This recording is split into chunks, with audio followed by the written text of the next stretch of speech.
dia hitsangana isika riavana anao ny hira fanentanana ny azakazaka masina ny andininy voalohany ihany no ataontsika.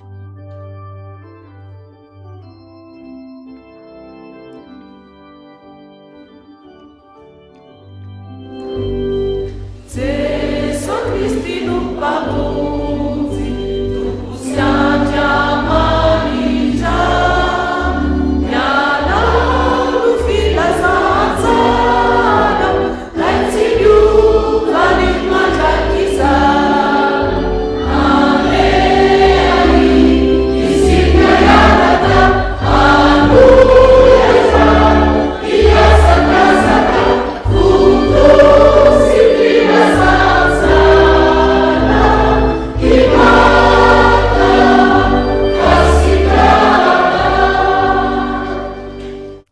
anio alahady 4 ny volana jona 2024 izay mbola ibanjinantsika hatrany ny lohahevitra manao hoe manapaka amin'ny fahefany ny tompo. Alahady natokana ihany koa hitondranam-bavaka ny atoko-pihira Ariela izay mankalaza ny 530 taonany amin'ity taona 2024 ity, sady alahady ny sekoly araka ny perikopa FJKM. Ny liturjian'ny fiderana no ho tanterahantsika anio, koa andeharisika riavana hanomana ny foampanahintsika hiatrika ny fanompoam-pivavahana. Ho an'izay rehetra malalan'Andriamanitra sady voantso ny masina, ho aminareo any riavana ny fahasoavana sy ny fiadanana avy amin'Andriamanitra raintsika sy Jesu Kristy Tompo. Amen. Ho fideranan'Andriamanitra dia ataontsika ny hira voalahatra.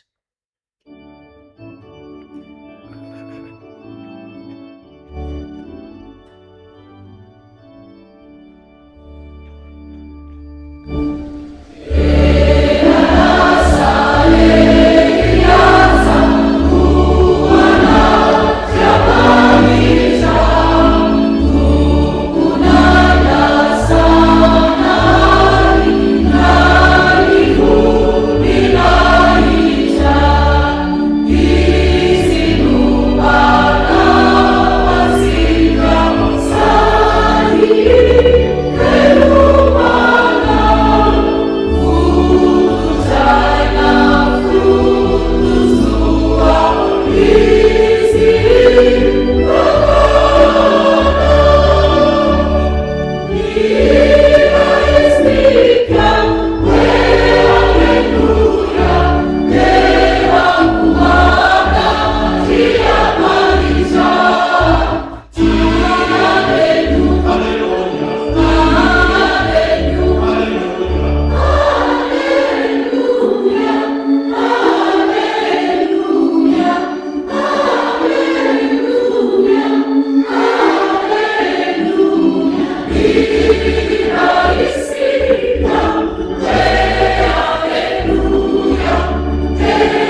mivavaka isika tompoka.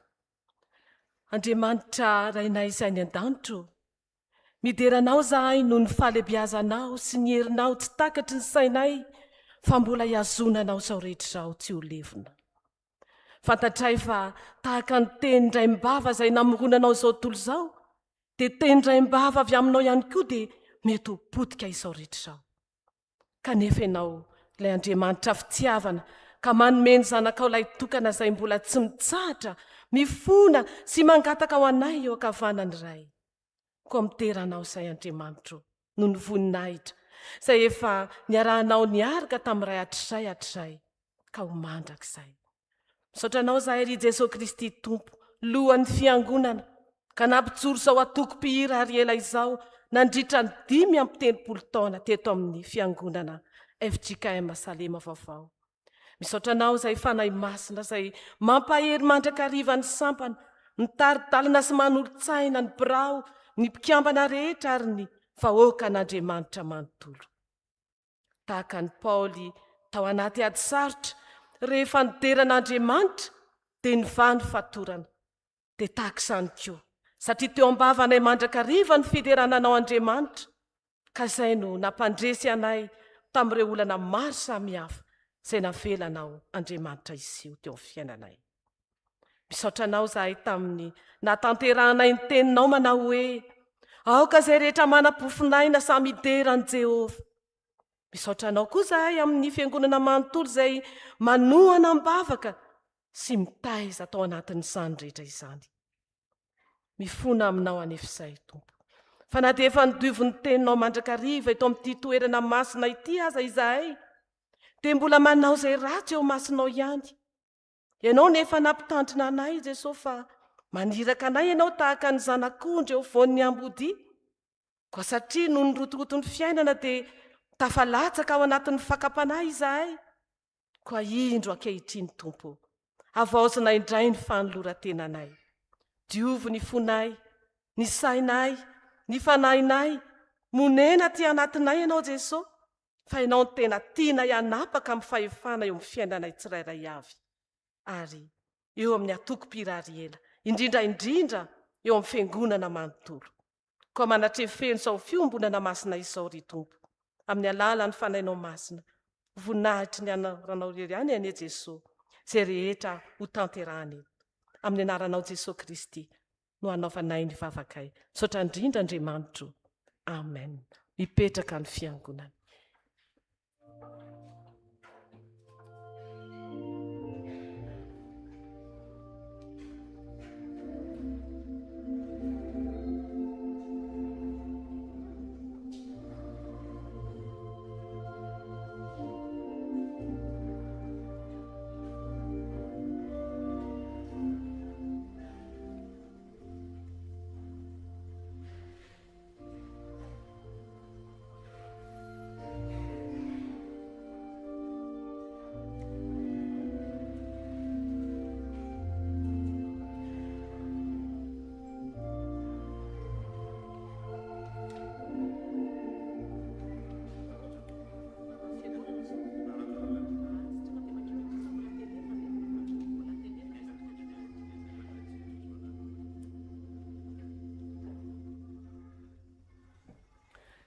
Iroso avy hatrany isika ry havana amin'ny fitina ny raharahany fiangonana.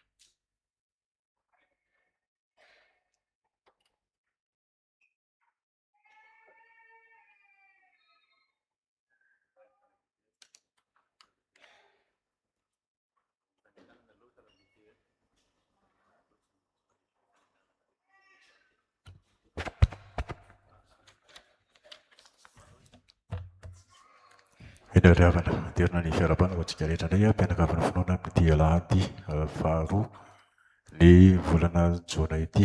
Ity moa dia alahady manokana eto amin'ny fiangonantsika izay arak'izay tazantsika izao dia alahady izay natokana hitondrana-bavaka ny atoko-pihira Ariela. Na dia efa nisy aza ny fanamariana izany omaly dia mbola mitohy izany ankehitriny ary mirary soa azy ireo isika mba amin'izany taona izay nomena mba hanehoana ny talenta ao anatin'ny fitoriana filazantsara izay amin'ny alalan'ny hira. dia mirary soa azy hatrany isika efa be amin'izany asa izay efa nividianany tompo azy ireo izany amin'izany fitoriana ny filazantsara ankira izany. Avy amin'ny fikambanana mampiasa ny fahasalamana, arak'izay efa nabara tamin'ny lahady lasa teo dia ity taona ity no anamarian'izy ireo ny 10 taona izay ny orenany teto amin'ny fiangonana. Noho izany dia misy ny hetsika izay ho tanterahan'izy ireo mba hanamarinana an'izany.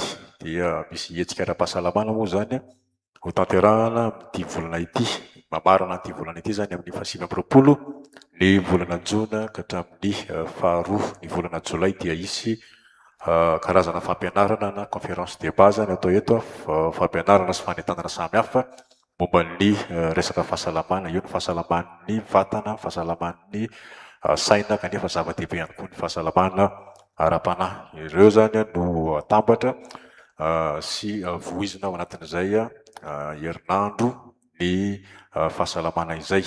Fa toy izany ny 7 ny volana Jolay sy ny 4 ny volana Jolay isy salon de la santé zany izay ho tanterahany etsy amin'ny kianjan'ny fanaovana baskety etsy akaiky ny fiangonana eto.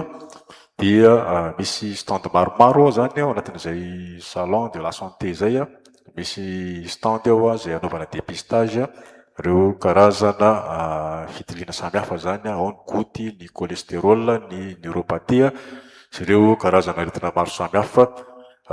Ny sarany mirary moa zany no anaovana zany fitiliana izany. Eo ihany koa ny fizahana maso amin'ny sarany 10,000 ariary. Dia ankoatran'izay zany misy fivarotana solomaso ihany koa zany amin'ny vidy mirary. Rehefa avy mijery maso zany ianao hoe mila solomaso dia efa misy solomaso zany eo amidy arak'izay nambarako izay amin'ny vidy mirary. Eo ny fampirantiana varotra sakafo samihafa ara-pahasalamana ary isy stand manokana ihany koa ho an'ny reny sy ny zaza. Dia misy zavatra manokana ihany koa zany ho an'ireo izay zanantsika izay mianatra momba ny resaka fitsaboana zany. Dia raha misy ny fitaovana ilain'izy ireny mahakasika ny fitsaboana zany resahana zany, dia mivarotra fitaovana mahakasika an'izany fitsaboana zany koa zany amin'io hetsika izay tanterahana io. Dia afaka manao commande mialoha zany ianareo raha misy fitaovana manokana zany ilaina ho amin'izany resaka fahasalamana sy fitsaboana izay, dia manatona azy ireo manafatra mialoha. Dia tonga ny fotoana zany amin'io 7 ny volana Jolay sy ny 4 ny volana Jolay io dia omena anareo zany fitaovana izay. Zay no mahakasika an'iny hetsika ara-pahasalamana ho fanamariana ny 10 taona nijoroan'izy ireo teto amin'ny fiangonana izay. Ny sampana sekolelandy dia anatanteraka ny fanadinana ny alahady 2 misesy manomboka amin'ny alahady heriny an'io zany dia ny kilasy fahenina ka hatramin'ny kilasy 10 no manatanteraka izany fanadinana izany. Ny toerana moa zany dia tahaka ny tamin'ny herintaona ihany, tamin'ny taona lasa teo ery Andohalo no anaovana izany fanadinana izany. Izy fiara iombonana dia misy ny hetsika sosialy izay ho tanterahan'izy ireo amin'ny alalan'ny fanaovana ny didipoitra faobe zany. Tanterahana indray zany amin'ity taona ity amin'ny 20 ny volana Jolay, andro sabotsy izy io. Dia afaka misoratra anarana avy hatrany isika ao amin'ny concierge ao. Izy io moa zany araka ny efa vanao isan-taona dia tsy voatery hoe ho an'ny zanaky ny fiangonana ihany, fa afaka raha misy olona fantatsika na dia tsy zanaky ny salema azy satria asa sosialy ho an'ny rehetra le izy, dia afaka misoratra anarana ho amin'izany ihany koa. Dia ny 14 ny volana Jolay zany no fara-fisoratana anarana ho amin'izay fanaovana ny didipoitra faobe izay. Zay no mahakasika ny hetsika sosialy izay ataon'ny vondrona fototra laika sy ny fikambanana mampiasa ny fahasalamana izay. Ny sampana vokovoko manga amin'ny alahady heriny an'io no alahadin'ny sampana vokovoko manga manerana ny FJKM. Manatanteraka izany isika kanefa mialohan'ny alahady ny sampana vokovoko manga dia misy an'ilay herinandro manga izay ho tanterahana manomboka rahampitso isaky ny amin'ny 8:00. Io indray zany ireo fampianarana samihafa izay fandimpiasan'ireo mpitandrina samihafa, dia anovo an'izany fianarana samihafa izany indray isika. Lohahevitra manomboka rahampitso dia ny ray aman-dreny mpitandrina Rakotoarimanana dia manantena mpitandrina no anazava hampianatra ny lohahevitra hoe ny protestanta sy ny fahefan'Andriamanitra. Ny talata fahenina ambin'ny folo ny volana Jona kosa, ny ray aman-dreny mpitandrina ny dokotera Irako Andriamasoamia no ampianatra ny lohahevitra hoe miady amin'ny mpitoroka sa miady amin'ny zava-mahadomelona. Ny fafito ambin'ny folo ny volana Jona kosa, ray aman-dreny mpitandrina Rakotomanana Eritsotahiry no anazava ny lohahevitra hoe ny fahefan'ny tenin'Andriamanitra manoloana ny zo isam-batan'olona voiziny zao tontolo zao. Ny fahavalo ambin'ny folo ny volana Jona kosa dia ny ray aman-dreny mpitandrina Andriamalala Rivo Lovatiana no ampianatra ny hoe ny hoavy ny tanora manoloana ny lamaody izay miposesika avy any andrefana ary mamarana azy kosa dia ny ray aman-dreny mpitandrina antsika Randriamasata Roger no amarana azy amin'ny lohahevitra hoe dia ho afaka amin'izay mangeja ahy rehetra ao. Dia ireo zany no mandrafitra amin'izay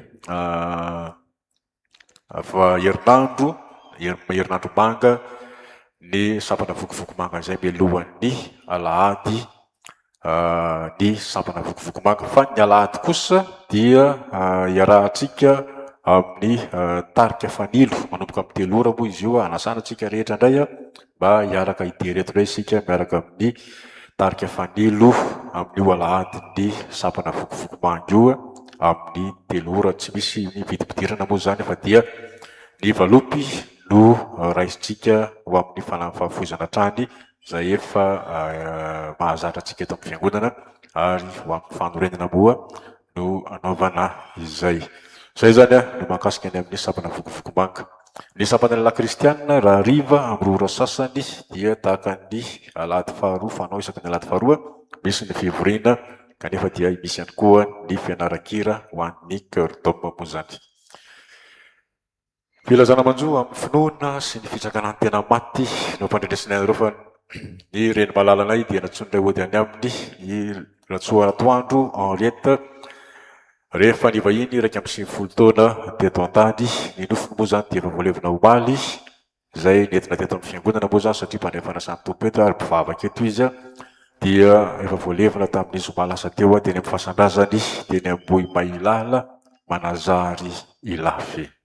Ny amaranako azy dia misy boky izay nosoratan'ny ray aman-dreny mpitandrina moa zany izay voasoratra ao ilaintsika zany boky zany dia afaka mijery azy sika rehefa mirava. Misy boky anankitelo zao, misy karazany anankitelo. Ny anankiray dia efa nolain'olona zany tamin'ny lahady lasa teo fa mbola niampy indray ilay izy, niampy anankiroa zay zany. Ny anankiray amin'ny teny frantsay moa zany fa ny anankiray amin'ny teny gasy resaka fahaiza-mitarika, resaka fitarihana olona amin'izao vanim-potoana iainantsika izao anatin'izao firoborobon'ny teknôlôjia izao dia hoe karazan'olona tahaka ny ahoana no ilaina ho amin'ny fitarihana manoloana an'izao firoborobon'ny teknôlôjia izao. Zany zany boky izay nosoratan'ny ray aman-dreny mpitandrina dia ao ivelana eo isika ny mahita azy dia anovo fahalalana indray isika ao anatin'izany boky nosoratana izany. Zay va dia ho an'Andriamanitra irery ny voninahitra.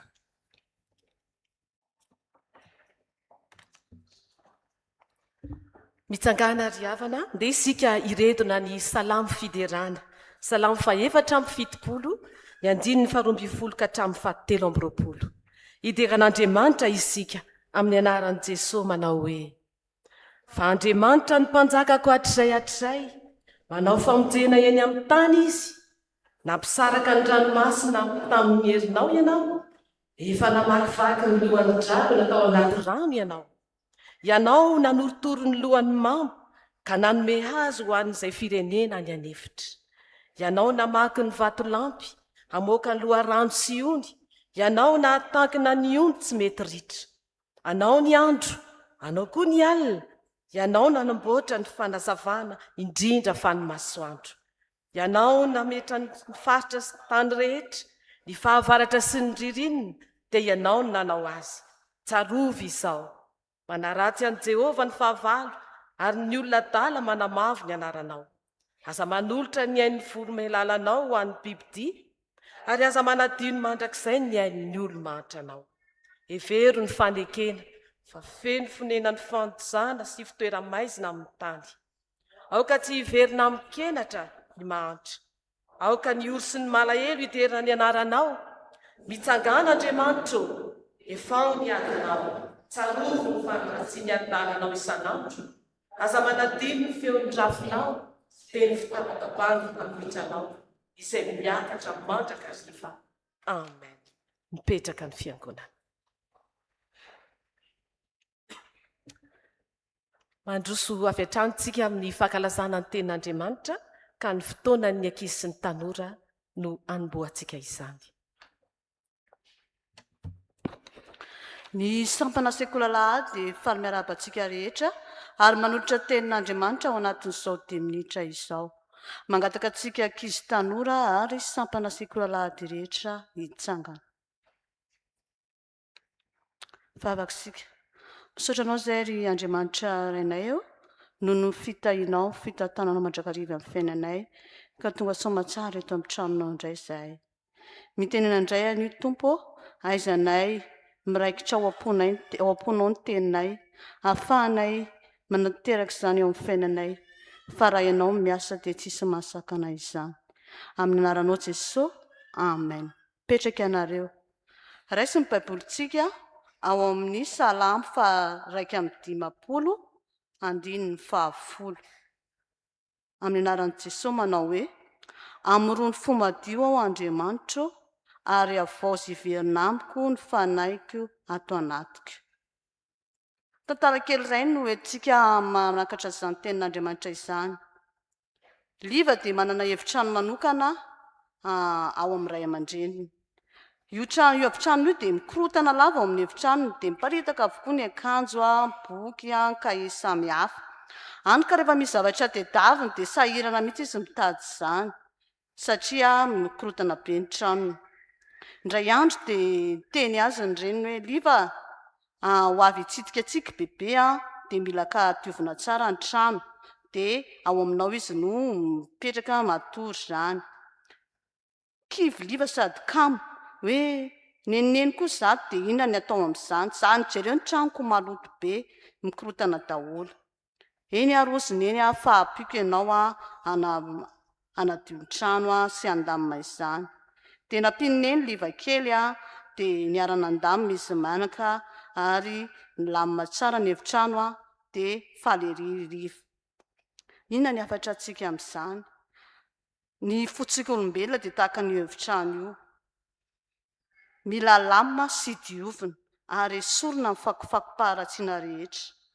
Tadidio anefa fa tsy vitantsika samy rery izany, fa mila an'Andriamanitra isika. Ka izy ihany no mahay mamorona sy manadio ny fotsika ho vaovao. Noho izany mila manantona anazy itsika ary mangataka aminy mba hiasany ao anatintsika tsirairay avy. Inona ataontsika amin'izany? Aoka isika andiny teny, anaiky ary iaiky an'ireo faharatsiana ao anatintsika, mba hahafahan'Andriamanitra miasa sy mitondra fanavaozana mandrakariva eo amin'ny fiainantsika. Fa rehefa miasa ao anatintsika Jesosy Kristy dia hitoerany sy hanjakany ny fotsika io. Inona ozy nareo ny takalony an'izany? Ny famonjena no atolony ho fankasitrahana antsika amin'izany. Andeha averintsika ary ny Salamo 150, andininy 10 manao hoe: amorony fomadio ao Andriamanitro, ary avaozy olona marina ny fanaiko ato anatiko. Ho an'Andriamanitra irery ny voninahitra. Amen.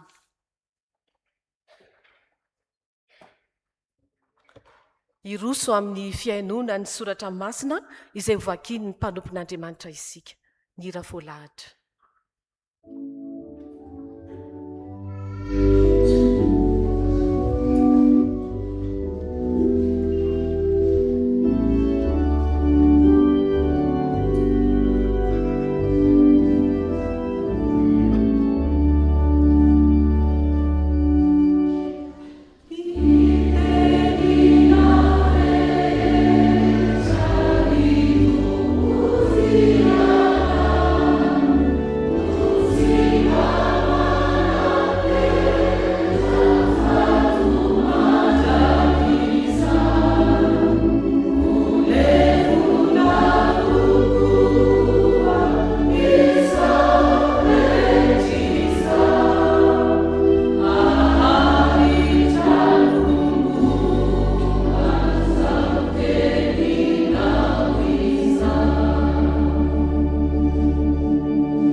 soratra masina isika Isaia 10 raisina eo amin'ny 9:420 ka tsahatra eo amin'ny 9:430.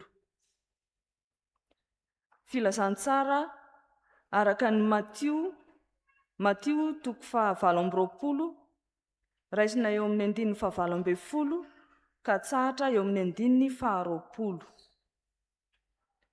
Epistily ho an'ny Romanina 13:1 ny 1 ka hatramin'ny 7.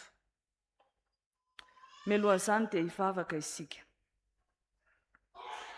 Andriamanitra rainay rainay amin'ny alalan'i Jesosy Kristy tomponay ianao. Ary Andriamanitra tompony hery sy ny fahefana rehetra any an-danitra sy ety an-tany. Ankehitriny izay Tompo dia tonga indray amin'ny fotoana izay andrenesana ny teninao, amantarana ny sitraponao, fanamasino, mitarianay. Fanamasino, azavao ny fonay sy ny sainay mba hatakaranay indray ny marina izay tokony ho arahanay. Ndreto ary Tompo ny mpanomponao izay voatendrinao amin'ny tian'io ity, ao ny hamaky ny teninao, ao ny tondra ny hafatrao, ary ao ihany koa izay mpanomponao izay efa nosaloranao ny teninao, aoka izay rehetra manam-pofinaina samy hiderany Jehova. Ny herin'ny fananao masina ne Tompo, ho atafinao ny tsirairay avy, mba hahaizan'izy ireo manambara izany hafatrao izany. Ao ihany koa nefa Tompo ny mpanomponao, izay hiaino sy hijery ny amin'ny ty fitorinana io ty. Tompo, aoka ho torotoro ny fo, ka mba tena naiky anao Jesosy Kristy ho Tompo sy mpamonjy eo amin'ny fiainany tokoa. Ary atsapa fa tsy misy fiainana sy fifaliana, fiadanana afa-tsy ao aminao Jesosy Kristy irery ihany. Ka raha manatrika ity fotoana ity izay Jesosy, dia ahatsiaro fa ny teny taminay ianao, nanatrika anay tsirairay avy ianao. Dia ataonay amin'ny anaranao Jesosy izany favaka izany. Amen. Ny teny rehetra dia vakiana amin'ny anaran'ny Tompo. Eny, Jehova Tompony maro hamely azy amin'ny kôtôpy, tahaka ny namelezana ny Midianina teo am-batolampy Horeba, ary ny tsorakazony aingany eo ambonin'ny ranomasina, ka atsangany tahaka ny fanao tany Egipta. Ary amin'izany andro izany dia ho afaka eo antsorokao ny entany, ary ny bao fitondrany ho afaka mivozinao, ary ho tapaka ny bao fitondrany noho ny fiatavezany. Injao tonga any ahita izy, mamaky any Migrona izy, ary mametraka ny entany ao Mikmasy, mihoatra ao Kadilalana izy. Ao Geba isika no handro ho izy, mangovotra Rama, mandositra Gibeny Saoly. Mikiakia mafy ry zanaka vaviny Galimy, mampandrisy sofina ry Laisy. Indrisy ry Anatota mantra, lasa mandositra Madimena. Ny mponina any Gebima mitondra ny entana mandositra.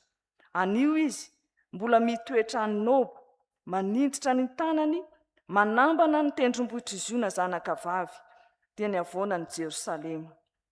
Indro Jehova Tompony maro, manapaka ny ratsany madinika amin'ny heriny matahotra, ary izay mijoaka lava ho voapaka, ary izay avo no ahetry. Ary kapainy vy ny ala mikiridro, ary Libanona dia ala maky ny ray mahery.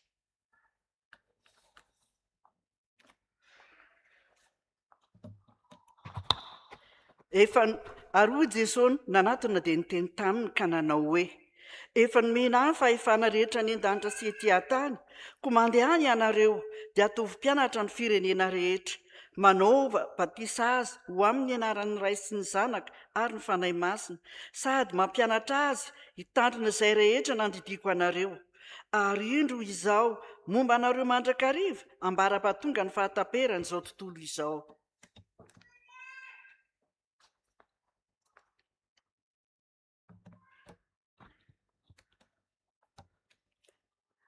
Aoka ny olona rehetra samy hanaiky ny fahefana lehibe, fa tsy misy fahefana afa-tsy izay avy amin'Andriamanitra.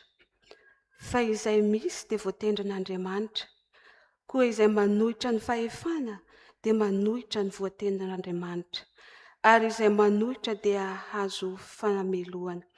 Fa ny mpanapaka dia tsy mba tahotry ny manao tsara, fa ny manao ratsy ihany. Ary ny ratsy ary ny tsy tahotra ny fahefana va no tianao? Ataovy ary izay tsara dia ahazo dera avy aminy ianao. Fa mpanompon'Andriamanitra izy ahatsaranao.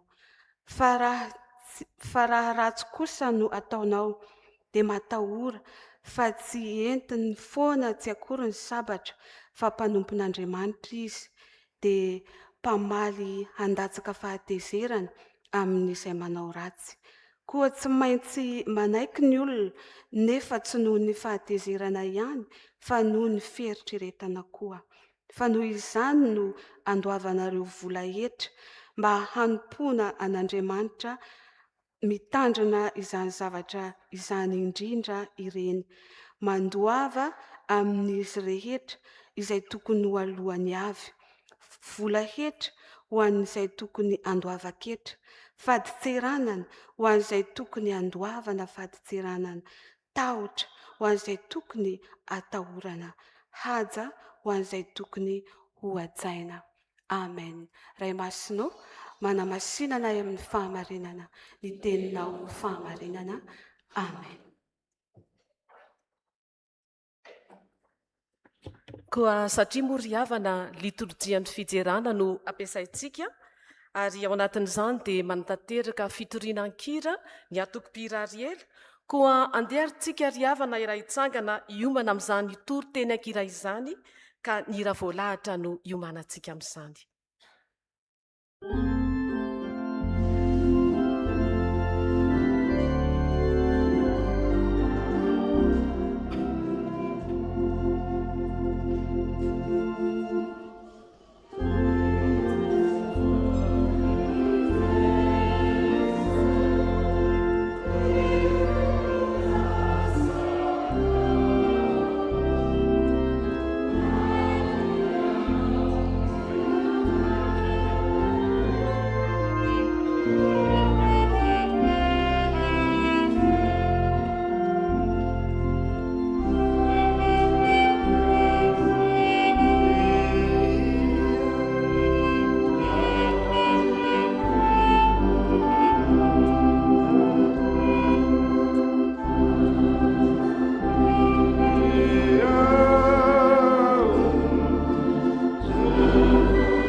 Ny atopira Ariela.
Ni fivavaka jaya karina eda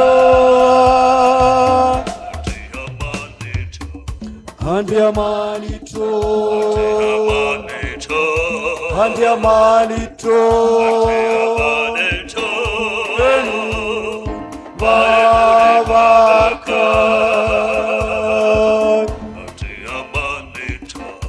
Andiamanito Andiamanito Vavaka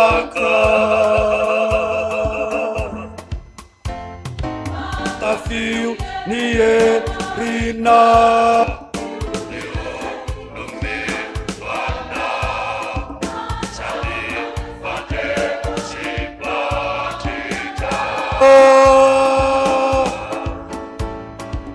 Tafiu nie rina ni ulumi wana zani mane sipatika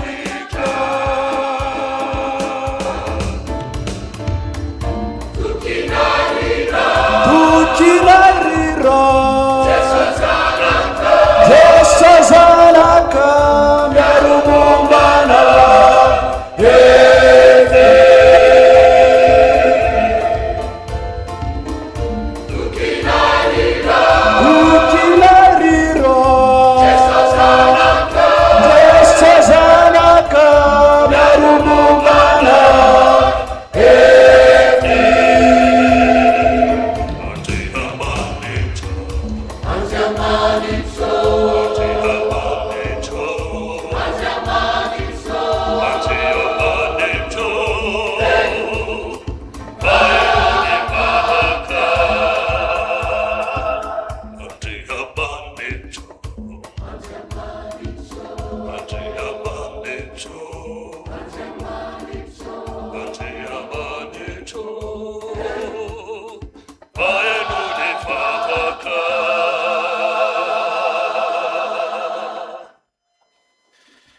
dia mbola mampitombona amintsika rehetra ny fahasoavana mampiadarana avy amin'Andriamanitra raintsika sy Jesosy Kristy tompontsika.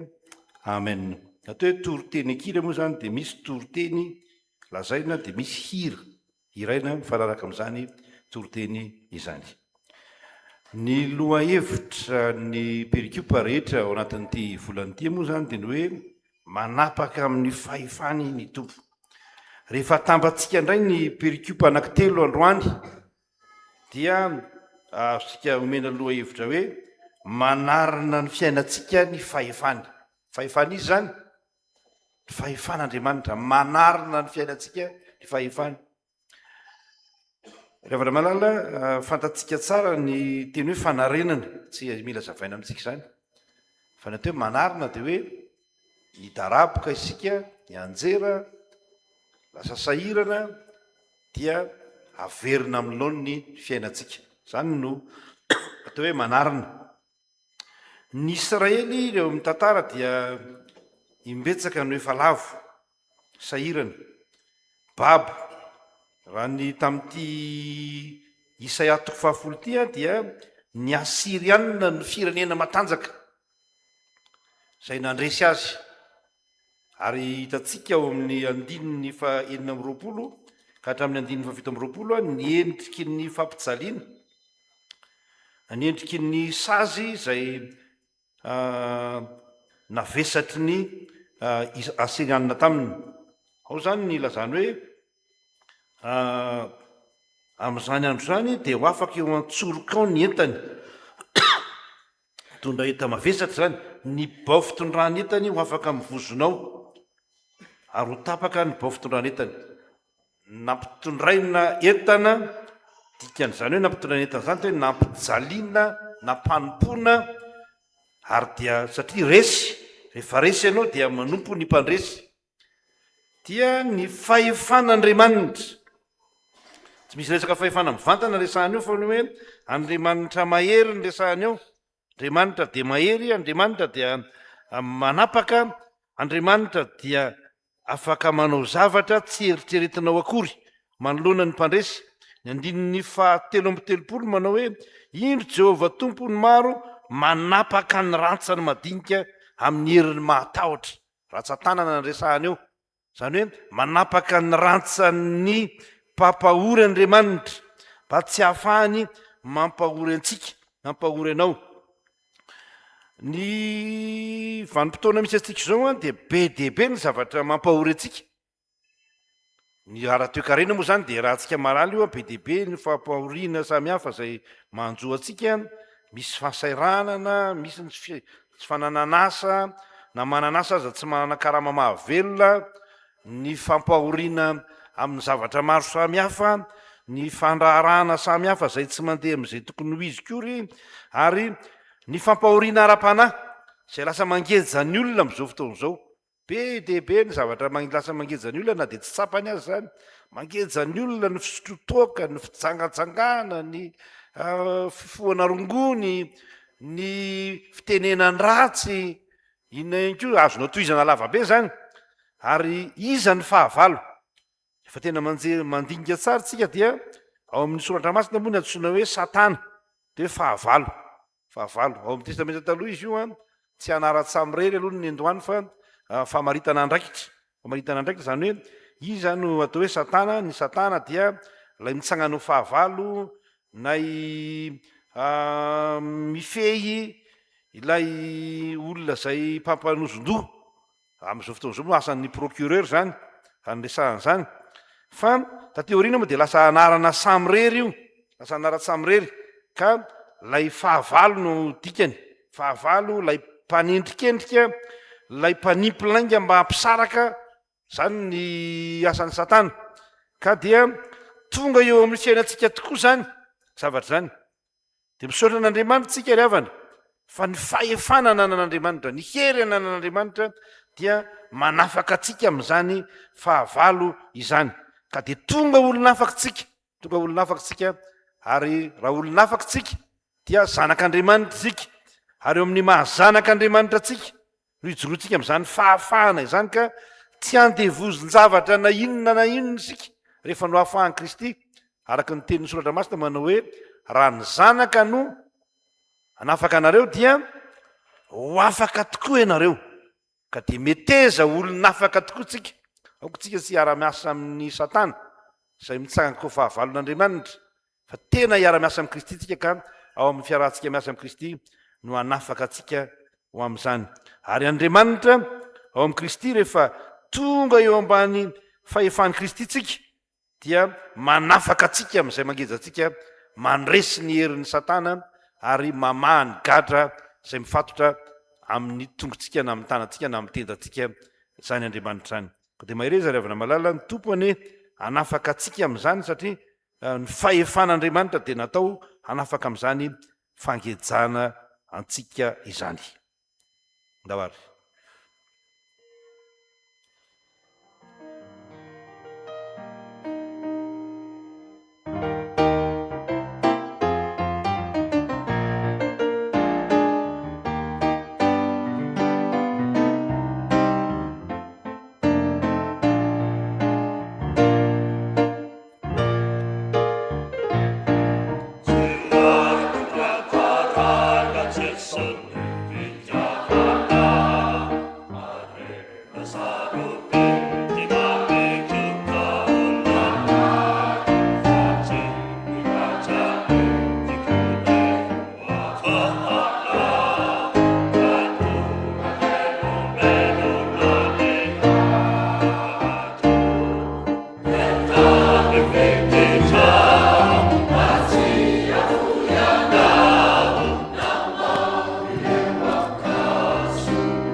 Iny fizarana voalohany iny zany le hoe fahefana mampandresy izay omen'Andriamanitra tsika izany fahefana mampandresy zany koa ary ampiasain'Andriamanitra eo amin'ny fiainantsika mba ahatonga antsika ho mpandresy lalandava. Ny faharoa dia ny lohateny faharoa zany ao anatin'io dia ny hoe miasa hampandroso ny toe-panahintsika ihany koa ny fahefan'Andriamanitra na fahefana mampandroso. Raha misy zavatra mampihemitra ny firenena anankiray dia ny tsy fandroson'ny fahalalana. Raha misy tsy mampandroso dia ny tsy fahalalana.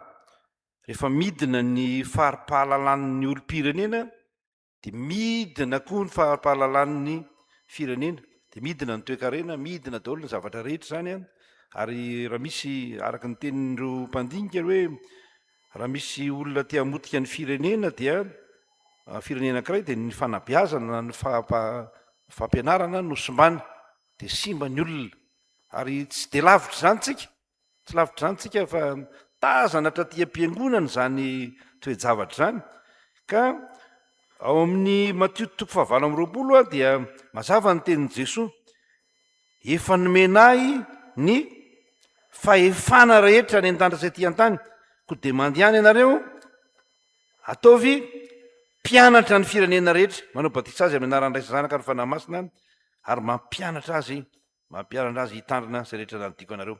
Verimberina zany le mampianatra azy. Ny fahefan'Andriamanitra zany a de nomenan'i Jesosy Kristy. Jesosy Kristy manana ny fahefana rehetra. Io teny hoe fahefana io teny grika moa hoe exousia avy amin'io ny teny frantsay hoe exaucer tanteraka valimbavaka na hoe exécuter manatanteraka avy amin'io teny frantsay ka ny fahefana omeny Jesosy Kristy atsika zany ny fiangonana de fahefana anatanteraka fampianarana hahatonga ny olona ho mpianatra disciple zay ny ilazan'ny soratra masina azy. Misy karazany roa moa zany ny filazana ny mpianatra, misy le hoe matetes fa misy le hoe disciple ka itsika de disciple zany hoe manaraka ny didiny Jesosy Kristy tsika, manaraka ny fandaminany Jesosy Kristy tsika. Isika dia manaraka zany lamina zany ary rehefa miresaka hoe disciple tsika dia inona ny eo an-tsainareo? Inona ny teny eo akaikin'izany disciple zany? Discipline. Inona discipline? Fitsipotondrateny zany, fitsipiky ny fiainana zany. Raha misy mahatonga atsika raraka tahaka zao, tsy mahamenatra moa ny hoe raraka tahaka zao tsika. Raraka tahaka zao tsika eo amin'ny fiarahamonina dia ny tsy fanarahan'ny olona ny discipline io. Na ny ankizy kely ary zao ny ampianarana efa manahirana ny fanampanarahana azy discipline. Tsy manara-pitsipika. Tsy manara-pitsipika. Anankiray mifitsipika nge ohatra ny fanajana fotoana. Fitsipika tsy voasoratra zany any ampianarana misy manoratra an'izany hoe amin'ny valo miditra. Aty am-piangonana tsy misy miteny amin'izany fa miteny fotsiny amin'ny enina sasany miditra, amin'ny sivy miditra, sivy sasany miditra. Ny fanarahana fitsipika dia mitaky atsika hanaja fotoana. Zay maha-disciple atsika. Mitaky atsika hanaja ny hafa. Mitaky amintsika hanaja an' Jesosy Kristy. Asehontsika fa mpianatra Jesosy Kristy tsika. Rehefa tafitany mampianatra Jesosy Kristy atsika dia miarina ny fiainatsika. Miarina ny fiainatsika nao tokantrano azy. Ny tokantrano maro amin'izao fotoan'izao mineriny moa zay vomanga fa androany dia ivelezaka azy. Be dia be ny tokantrano mikorosofahana noho ny herin'io toka sy rongony sy ny rehetra io. Misy lehilahy tsy mampidi-bolana mampiditra fa zarara mampiditra dia makeny amin'ny bara foana mandrakariva. Le micro iny amboary fa za manana antiny fa aloha amboarina fotsiny iny.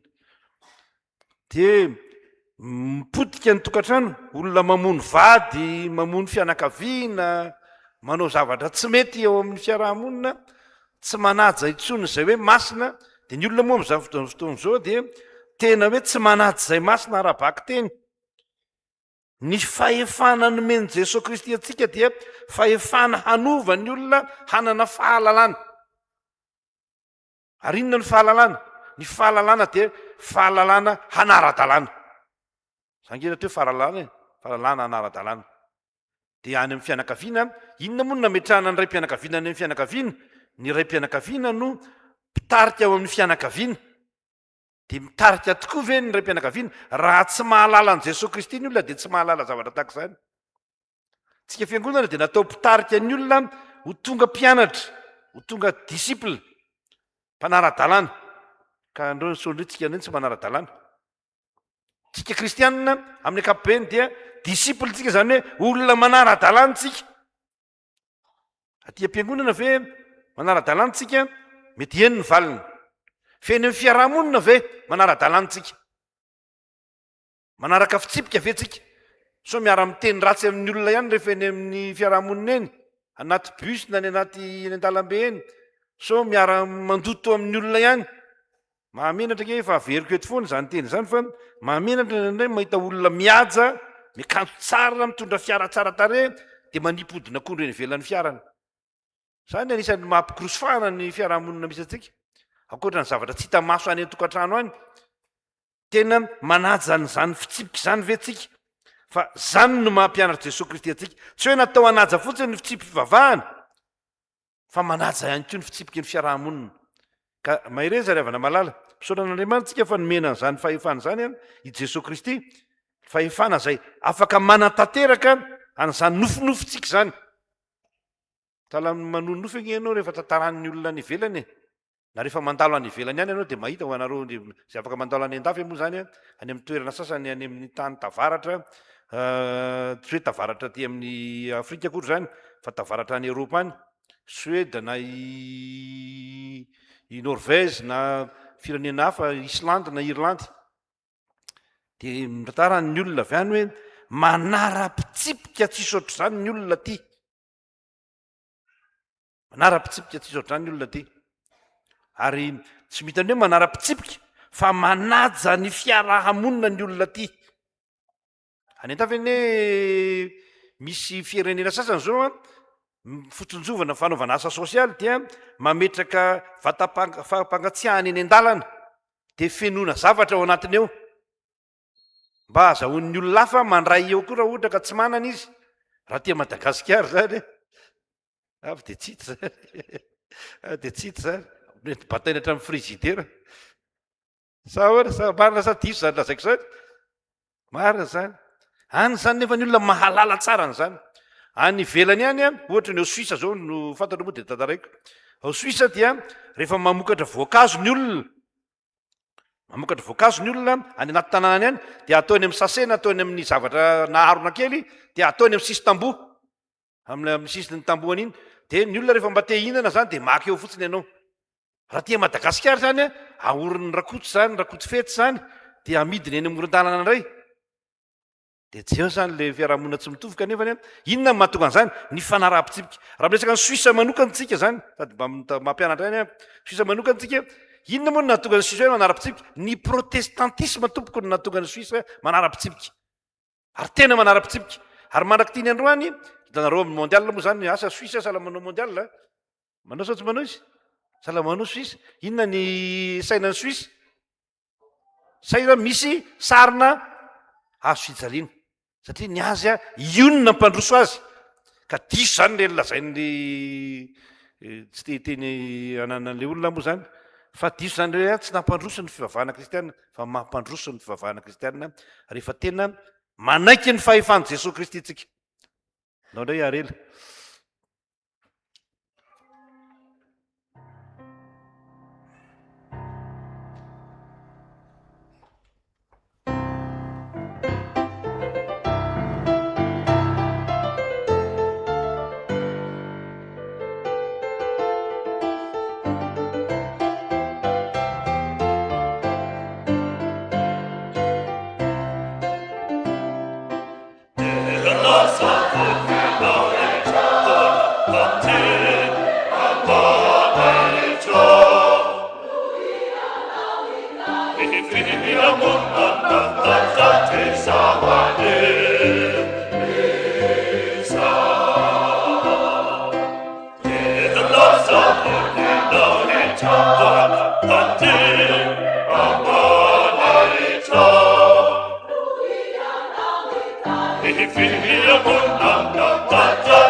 Yeah.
antsika amin'izany hira feno fiderana izany.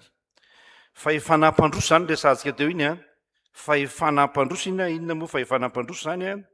Rehefa tonga disiplitsika dia manara-pitsipika ary ny fahalalana hanaraka ny fitsipika sy ny fandaminana no mampandroso antsika. Zao re zany tsika dia miresaka ny antsoina hoe omeny hoentina mandamina ny fiarahamonina zany fahefana zany. Fahefana mandamina zany. Ny lazain'ny Romana 7:20 moa zany izy io, mitovy ihany ny teny ampiasain'ny Matio sy ny Romana. Ny Matio dia mampiasa ny teny hoe exousia matsin'ny fahefana. Dia ny Romana ihany koa zany mampiasa n'io teny exousia io, inona ny tena dikan'io moa zany? Dikan'io dia hoe zohy tondra, mena zohy tondra. Saingy leo amin'ny Romana 7:20 zany izy dia indramina. Indramina zay ny olona rehetra manana fahefana na aty amin'ny fiangonana na any amin'ny fanjakana, ny eo amin'ny firenena dia tokony hatsiaro mandrakariva fa mindrana fahefana ianao. Mindrana fahefana ianao. Fa tsy tompony akory. Fa iza ny tompony? Iza le miteny hoe efa nomena Jesosy Kristy ny tompony. Tompony fahefana. Andriamanitra ny tompony io fahefana io. Fa omeny anao io a, ary ny antony hanomezana antsika ny fahefana dia azahoantsika mandamina. Inona ny fandaminana? Mamaky ny fandaminana ianao. Oka ny olona rehetra samy anaiky ny fahefana lehibe, fa tsy misy fahefana fa tsy zay avy amin'Andriamanitra. Fa zay misy dia voatenin'Andriamanitra. Koa zay manohitra ny fahefana dia manohitra ny voatenin'Andriamanitra, zay manohitra dia azo fanameloana. Fa ny mpanapaka dia tsy mba atahotra ny manao tsara fa ny manao ratsy ihany. Ary tsy atahotra ny fahefana fa no tianao ataovy zay tsara. Ny asan'ny mpanapaka zany dia hoe midera ny mpanao tsara, mampahery ny mpanao tsara, fa maninona ny ao ambadik'izay? Maninona ny mpanao ratsy? Manafay ny mpanao ratsy. Tsy marina zany ny filazana fotsiny hoe ny fivavahana kristianina io no mahatonga antsika sahirana, satria nen'io fivavahana io na dia ny malota ny olona mangalatra sy any na dia hoe avela ny elony. Ie, avela ny elony rehefa mibebaka izy. Fa ny fivavahana kristianina zay lazain'ity Romana 7:20 ity dia manaiky tsara mihitsy ny famaizana. Famaizana. Na ny sabatra. Zay milatsaka ho an'izay manao ratsy. Manao ratsy amin'ny fiarahamonina. Manao ratsy amin'ny namany. Mifanohitra mantsy zany amin'ny sitrapon'Andriamanitra manao hoe tiava ny namanao tahaka ny tenanao. Dia nahatsiaro ankizy kely zay tany am-piangonana netiko taloha tany. Tany amin'ny 30 taona lasa tany teo izy. Mba sina rehefa miteny zany zazakely io teo izy. Tiava ny namanao tahaka ny tentanao. Tiava ny namanao tahaka ny tenanao ka. No izy. Mbola veriny ihany, tiava ny namanao tahaka ny tentanao. Dia indraindray manahirana ilay izy satria le fitiava namana tokoa dia mivadika indraindray. Ka lasa fitiavan-teny reny. Lasa fanimbana ny namany reny. Ka ny fahefana nomen'Andriamanitra zany, fahefana handamina. Inona moa natao hoe fandaminana? Fandaminana dia zao, ny olona manao tsara dia deraina. Ome toerana, omena anjara toerana eo amin'ny fiarahamonina. Fa ny olona manao ratsy dia faizina, tezaina. Raha ohatra ka malaza azy koa ny teny masika loatra hoe sazina. Zany misy toko. Da tia fiangonana tarake zany misy e. Tsy misy hoe mandeha ho azy aty. Fa sainga ny fifandeferana moa sy ny fifampitezana dia zava-dehibe ty amin'ny fiangonana. Na ny anaty atokopira ihany azy. Dia misy zavatra tahaka izany ihany koa. Kanefa dia zay ny fahefana nomen'Andriamanitra ka ianao zany zay manana fahefana nomen'Andriamanitra andraikitra na amin'ny fianakaviana, na ao amin'ny fiangonana, na eo amin'ny firenena, dia atsiaro fa nomen'Andriamanitra zany andraikitra. Zo hitondra zany ianao. Ka ny zo hitondra dia zo anao zay tsara. Hampianatra ny olona ny tsara, hitaizan'ny olona amin'ny tsara, fa ampiseho amin'ny olona fa ny ratsy dia tsy fanao. Zany ny zo hitondra tompoko. Fa raha ohatra ka tsy zany, satria zany ny zava-misy moa zany amin'ny firenena maro amin'izao fotoana izao, noho ny fahalovana. Dia tsy hita intsony izay tena hoe iza ny mpitondra dia iza ny maninona. Misy olona tsy ao anaty fitondrana koa dia manjaka aty amin'ny fiarahamonina. Io moa le fitenitsika malagasy indray rehefa misy zavatra mitranga eny an-dalana eny dia tsy mahafatatranga ianao. Mba tsy tenenako hoe lasa satria ty ambony pilipitra. Tsy mahafatatranga ianao nefa tsy fantatra koa iza koa le olona iny. Zay olona rehetra mananona eny amin'ny arabe dia tsy mahafatatranga. Dia za moa fa nataony olona zany matetika iza ianao zany hoa. Tsy hita zay navaly. Fa iza moa zany ianao. Zany misy ka itsika zany dia omen'andriamanitra zay fahefana andamina zay. Ny fahefan'andriamanitra zany dia mandamina ny fahefan'andriamanitra. Ka ny fiangonana dia nomen'andriamanitra fahefana nge zay le mahatonga an'ilay fahefana hoe zay avelanareo ety ozy izy dia avela koa izy. Zay tsy avelanareo ety dia tsy avela koa eny an-danitra. Fahefana zany a.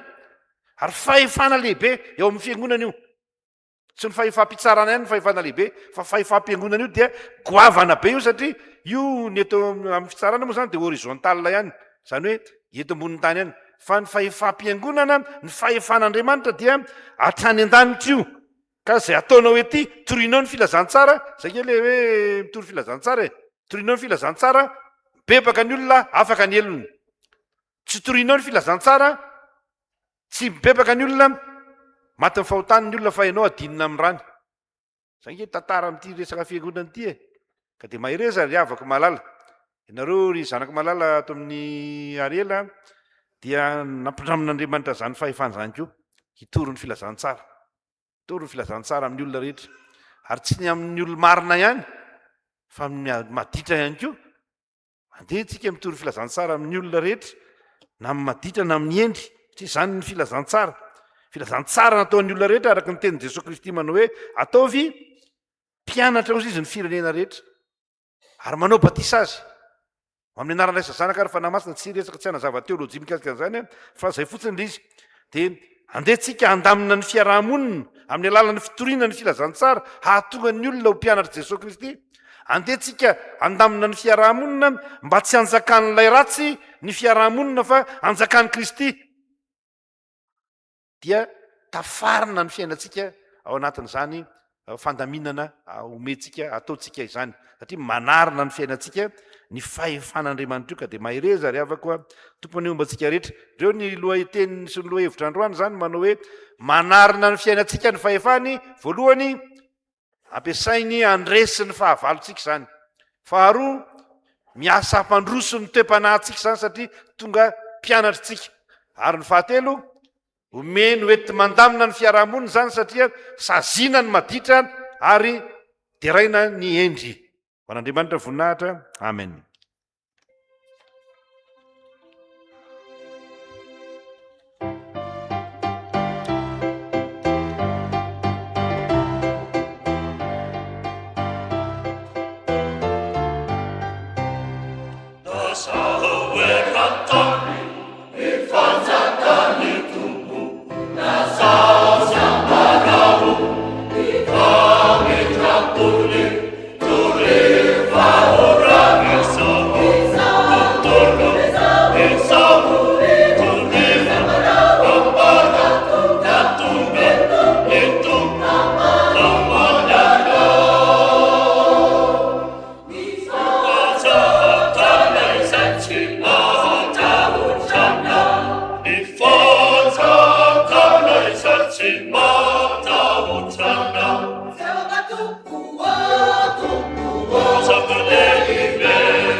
Atin'ny fianjavabaniny no hipetrahanareo ry zanako malala.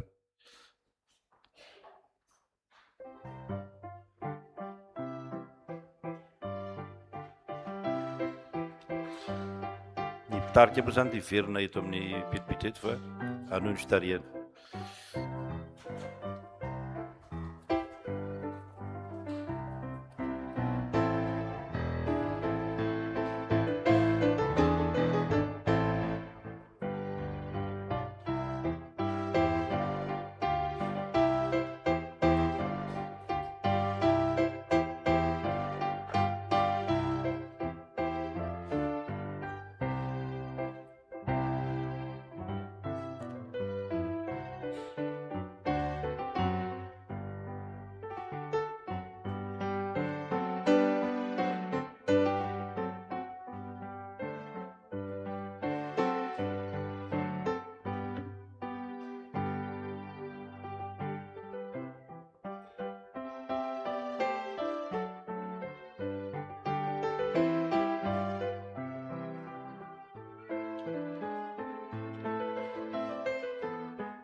andeha sika riavana iombona amin'ny vavaka ho setrin'izany toriteny izany.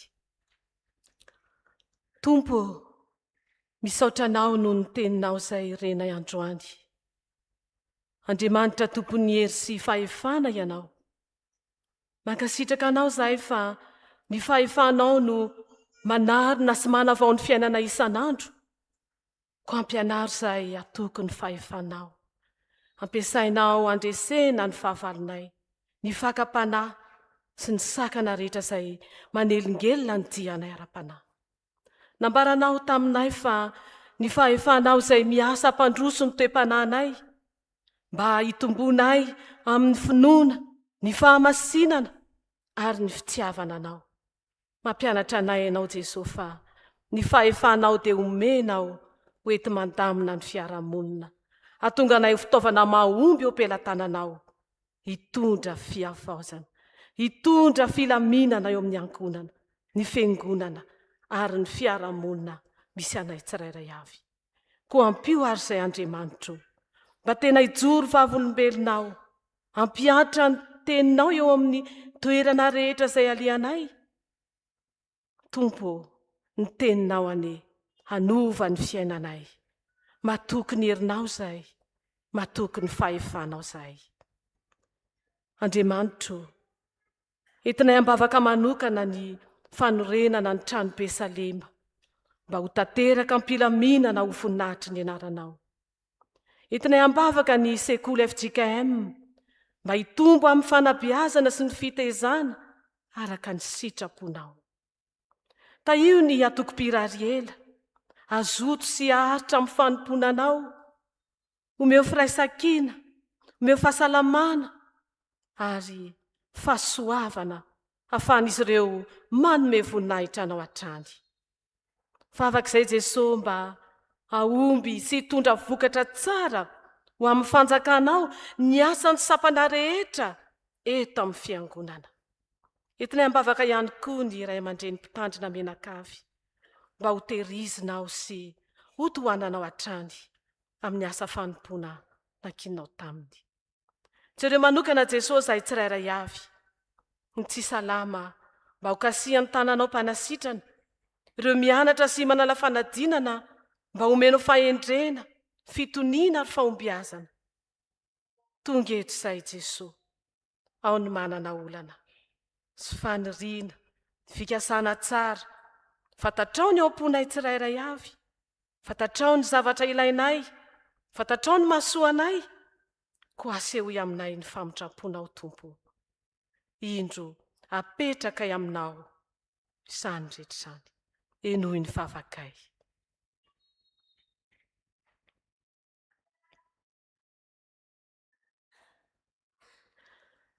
Mino izay fa Andriamanitra mamaly vavaka sy mihaino ny fitarainanay ianao. Aoka ny fiainanay manontolo ho pirofo ny fahefanao. Andriamanitra momba anay ianao amin'ny zavatra rehetra izay hitondrahanao ny fiainanay. Maminay ry Tompony manakambana izany vavaka izany, amin'ilay vavaka tsara indrindra nampianarinao anay manao hoe: Rainay eo sy any an-danitra, ho amasinina ane ny anaranao, ho tonga ane ny fanjakanao, atao ane ny sitraponao, ety an-tany tahaka ny any an-danitra. Meo anay an'io izay anona sahaza ho anay, ary mamelany elokay tahaka ny namelanao izay meloka taminay. Aza mitondra anay amin'ny fakapanahy, fa manafahany amin'ny ratsy, anao ny fanjakana sy ny hery ary ny voninahitra mandrakizay. Amen. Hitsangana isika riavana hanonona ny fanekempinoana izay imbonantsika amin'ny fiangonana masina manerana izao tontolo izao. Ary ndeha ho tononontsika pasahiny izany manao hoe: mino an'Andriamanitra Raisitoa izay mpanao lanitra sy ny tany aho, ary mino an' Jesosy Kristy zanan'ilay nitokana tontsika, izay nitolotolona tamin'ny fanahy masina, nateraka marevitsy, nizara namoka potokolato, nibona tamin'ny azo fijaliana, maty ka naleva, nidana any amin'ny fiainatsika, nitsangana tamin'ny maty tamin'ny andro fahatelo, niakatra ho any an-danitra, mipetraka eo ankavan'Andriamanitra Raisitoa. Avy any miavidy tsara ny velona sy ny maty, mino ny fanahy masina, ny fiangonana masina manerana izao tontolo izao, ny fiangonan'ny olona masina, ny famelan-keloka, ny fitsangana ny tena maty amin'ny fiainana mandrakizay. Amen. Mipetraka ny fiangonana.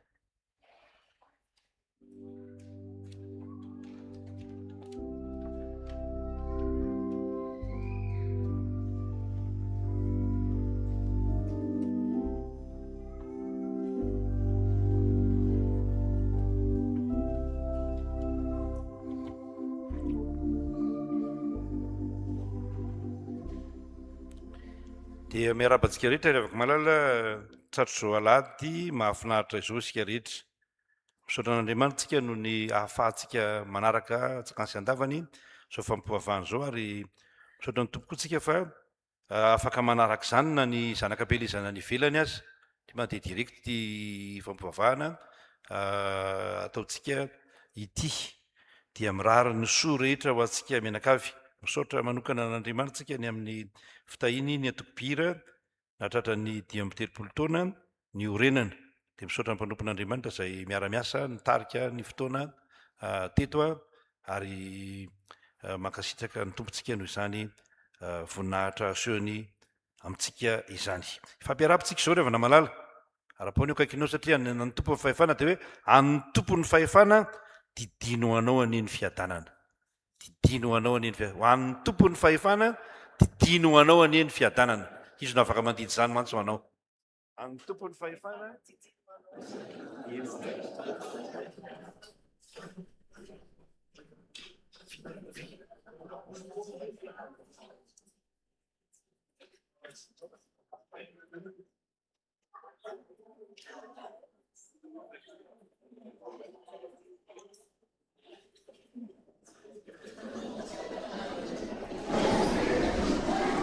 an'ny tompo ny fahefana azo be dehibe ako saran'Andriamanitra tsika rehefa malala zava-dehibe zany ny fotoana androany satria misy anankiray amin'ny antsika rehetra moa zany dia ny atokopirarela mankalaza ny faha 5 taona. Mbola ho avy eo ihany ny zavatra manaraka fa dia mirary soa azy ireo tsika. Araka nefa voalazako teo tamin'ny toriteny fa ny fanabeazana, ny fampianarana, satria mety samy hafa ihany zany fanabeazana, ny fampianarana no anankiray mampandroso azahoana manarina na ny fiangonana na ny tokantranontsika na ny firenena. Dia misaotra ny tompontsika fa mbola misy fianarana moa zany eto Madagasikara na ny fanjakana na ny privé dia samy manao zany ary fantatsika fa manomboka amin'ity herinandro ity dia isesy fa nandeha moa zany ny fanadidina sasany ho an'ny baka frantsay raha tsy fidiso fa nanao tamin'ny herinandro fa manomboka amin'ity herinandro ity dia isesy ny fanadinam-panjakana eto amintsika ny CPE, ny BPC, ny baccalauréat. Androany moa zany dia mba atokantsika ho an'ireo zanakakelytsika manala ny fanadinana CPE. Iraitsika ny hira fanampy ny larana 720 dia mba angatahantsika hitsangana ireo zanakakelytsika ireo, zanakatsika ireo ary tsy angaratsika akory fa zazakely moa ireo dia mba atsotsika ireo ety amin'ny alitara ety fa hoentsika ambavaka. Dia dahoara mankaty amin'ny alitara daholo ankizy kely zay manala CPE rehetra dia mankaty amin'ny alitara daholo entina ambavaka miakatra vatsy amin'ny tohatratsy reto mantsy kely pititika so apetra andininy voalohany ihany ny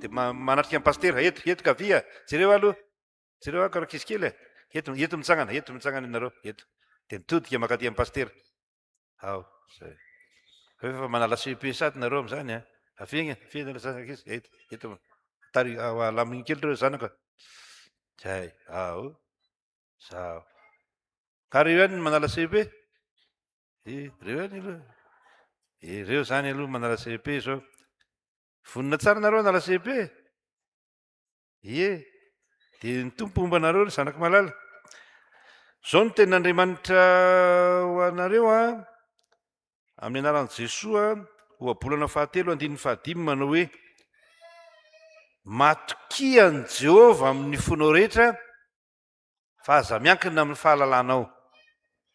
Dia ndao ety mivoaka aloha zao zakely natomany zao aloha fa mbola tsy manala CP zao. Zao izy aloha hitomany fa ndraiky izy kely tsy maintsy mitomany foana reny. Vonina tsara nareo nala CPE vonina tsara hay dia matoky tsara an'Andriamanitra fa tsy matoky fotsiny ny fahaizana fa matoky tsara an'Andriamanitra. Sahala efa nisy CP blanc moa raha tsy diso ako tamin'ny herinandro iny dia aza matahotra fa na tsy afaka tamin'iny aza afaka amin'ity dia matoky an' Jesosy matoky an' Jesosy tsika dia rehefa any amin'ny CP dia mivavaka tsara Jesosy ampio ahako azonareo tsara zany dia tsika ray aman-dreny koa tsika moa indraindray ny tena matahotra izy tsy matahotra tsika tena mangovotra indraindray dia vavaka ao tsika ray aman-dreny nomen'Andriamanitra izay ilaintsika aza matoky ny fahalalanao aza matoky fotsiny ny vola am-pelantananao na ny fitaovana am-pelantanana hoe za afaka manome akanjo mafana ny zanako za afaka manome sakafo ny zanako fa matoky an' Jehova. Dia hoe tsangantsika fiangonana hivavaka mandreto zanak'ankelintsika reto. Nampianarinao zay hatoky anao tanteraka toy ny safa miankin-drindrina zay rehefa matoky anao manam-po fa hienjera raha tsy miankina aminao fa manam-po kosa fa hijoro tsara raha miankina aminao. Vavaka ho an'ireto zanakay reto zay ndreo izy rehetra sy ny tamin'ny fidirana voalohany entinay ambavaka eo anatrehanao nisy tokoa ny asa izay efa natao ny ezaka efa natao ny fianaran-desona ny fampianarana samy hafa kanefa tsy matoky tena fa matoky anao. Matoa matoky ny tenanay zay dia matoky anao zay satria momba anay ianao momba any reto zanakay madinika reto ianao fa itony no tena mampiferinay anay indraindray itony zazakely itony no manahira-tsaina anay kanefa amin'izao dia tsy hanahira-tsaina anay ireo satria matoky an'Andriamanitra.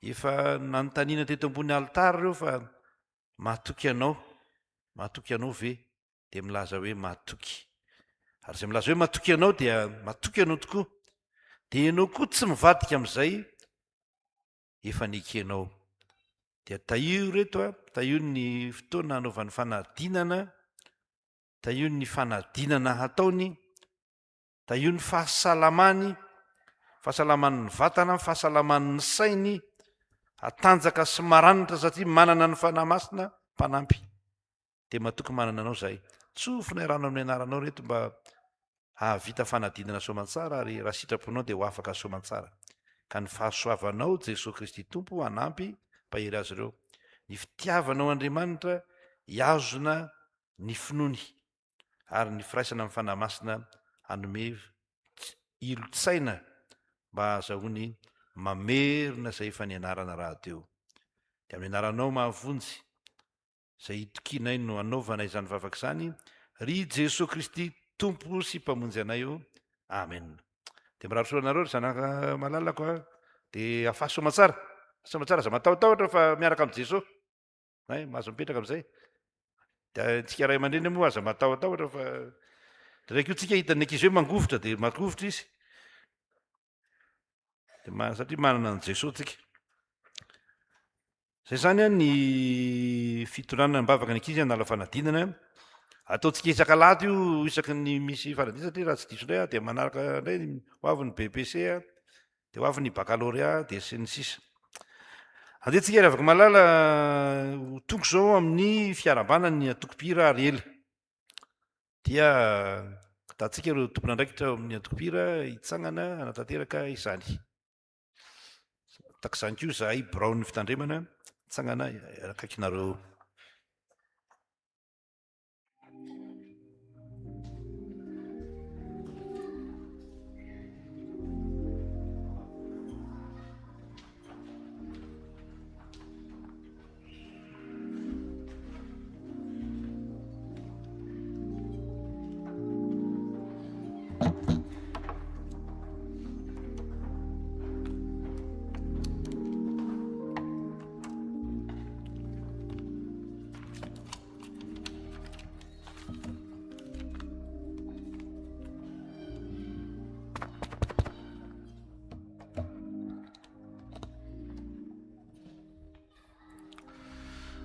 miarabantsika rehetra amin'ny anaran'i Jesosy ary manonona trany ny fiadanan'Andriamanitra ho amintsika isa-tokantrano, isam-batan'olona, isam-pianakaviana, indrindrandrindra ny fiadanan'i Jesosy Kristy ho amintsika tsirairay avy. Ny voaloham-pitenenana dia indraminay ny salamo 510 andininy 9 manao hoe aoka izay rehetra manam-pofinaina samy idera ny Jehova. Tena feno fankasitrahana, feno fiderana, feno fisaorana an'Andriamanitra tokoa izay antoko-pira-ariela, indrindrandrindra tena midera sy mankalaza an'Andriamanitra ny fahatrarana ny fahazany 530 taona zany. Satria dia fantatray fa indrafony, fitiavany ary fahasoavany no mahatoy izao anay. Tao anatin'izay 530 taona izay tsy tantara zavatra maro fa maro ny zavatra ny lalovana, ny sedra no sedraina, indrindrandrindra tao ireo namana izay nandao tao anatin'izany asa fanompony zany, mafy tamin'ny ariely zany nefa natrehana avy koa. Betsaka ihany koa ny asa efa vita izay no tanterahana tany amin'ny faritra maro samihafa. Tamin'ireny asa fitoriana izay ny tanterahana ireny dia fantatray ary tsapanay tokoa fa teo mandrakariva Andriamanitra nombanay araka ny teniny indro zao momba anareo mandrakariva ambara-pahatonga ny fahataperan'izao tontolo izao. Midika izany fa teo ny mangidy, teo ny mamy, fa ny zavatra azo lazaina, ny zavatra tsapanay antoko-pira-ariela dia hoe fahasoavan'Andriamanitra no mahatoy izao anay. Izany no isaorana sy akasitrahana nanomezanay voninahitra azy. Indrindrandrindra raha no tanterahana ny antsakira omaly dia mety eo ny atao hoe fanehoana ny talenta sy fitadiavana ny vola hoentina manaovana ny asan'ny fiangonana, fa ny voalohany tamin'izany dia hoe fanomezana voninahitra an'Andriamanitra lehibe izay mendrika ny dera, mendrika ny laza, mendrika ny voninahitra, mendrika ny fisaorana noho izay fombany anay izay. Ny ray faharoa dia mitodika amin'ny fiangonana, indrindrandrindra ny ray aman-dreny mpitandrina sy ny biraon'ny fiangonana manokana, izay tena hoe manampy amin'ny fitaizana, mitrotro ambavaka, manitsy, mitari-dalana ihany koa amin'ny antoko-pira-ariela, amin'izay zavatra rehetra tanterahana indrindrandrindra, tena hoe eo foana ianareo amin'ny zavatra rehetra. Ary misy amin'ireo mpiangonan'ireo aza izay ao anatin'ny antoko-pira-ariela dia tena miaraka misala aminay amin'ny asa rehetra, tsy ho voavaly ny antoko-pira-ariela, ny fitiavana izay asehonareo, fa le Andriamanitry ny fitahiana, Andriamanitry ny fanambinana ombanareo. Be dia be no tokony ho lazaina fa ataoko ny ray mibango, ataoko ohatran'ny molo-bilamo dia indray mihodidina ny fisaorana antsika mianakavy. Mitodika manokana n'ireo ray aman-dreny ny ariela, misy ny teo fa tamin'ny maraina, misy ny eto amin'izao maraina fidirana faharoa zao dia ao ihany koa ny fiangonana ray manontolo. Araka ny voalaza teo hoe raha nanao ny antsakira zay omaly tany amin'ny avoria dia tena avoria tokoa nareo, vory lanina nanotrina anay eny kaja, eny mboninahitra. Indrindrandrindra teo koa ny vokatra izay atao hoe nahafa-po tanteraka tao anatin'izay fanatanterahana ny antsakira izay. Teo ihany koa ny antoko-pira telo, tena nanantanteraka hoe didy vaovao no omeko anareo dia mba hifankatiavanareo. Izany nahafantarako fampianatra ianareo, niaraka ny salahy, niaraka nanotrina ny fanome voninahitra fiderana an'Andriamanitra itsika tamin'ny fanatanterahana an'iny antsakira iny. Indrindra mety gaga nareo fa maninona ny tenian'ny sasany maintimainty dia maninona ny sasany menamena. Antoko-pira-ariela avokoa izy ireny. Misy ny efa tany amin'ny ny atombohany satria tany amin'ny taona 150 tany ny foronany Antompira Ariela dia makalaza ny fahadimy amin'ny 30 taona mbola velonaina soamatsara indreo ianareo dia makasitraka makatelina. Eo ihany koa ny fiangonana Ray Manontolo araka ny voalazako teo izay atao hoe vodiena tsy miaingaloha tamin'ny fanampiana sy ny fanotronana izay zavatra rehetra ny antsonanareo.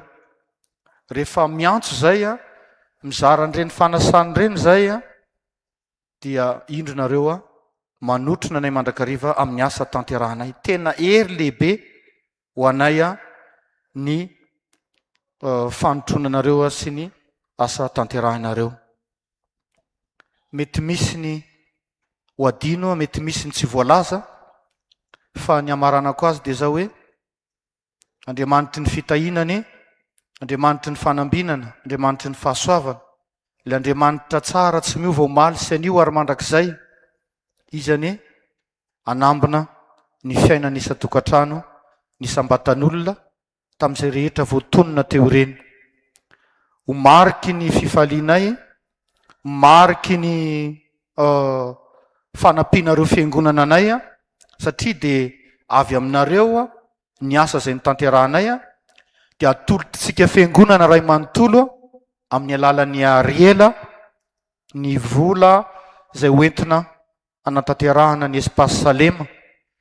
Dia manao ny dalina voalohany moa tsika izao zany ny visy ny kojakoja maro samihafa efa eo simenitra no ilaina, manolotra simenitra 50 kitapo na 2 taonina sasany ny fiangonana Ray Manontolo amin'ny alalan'ny Ariela ho fanampiana ny asa fanorenana.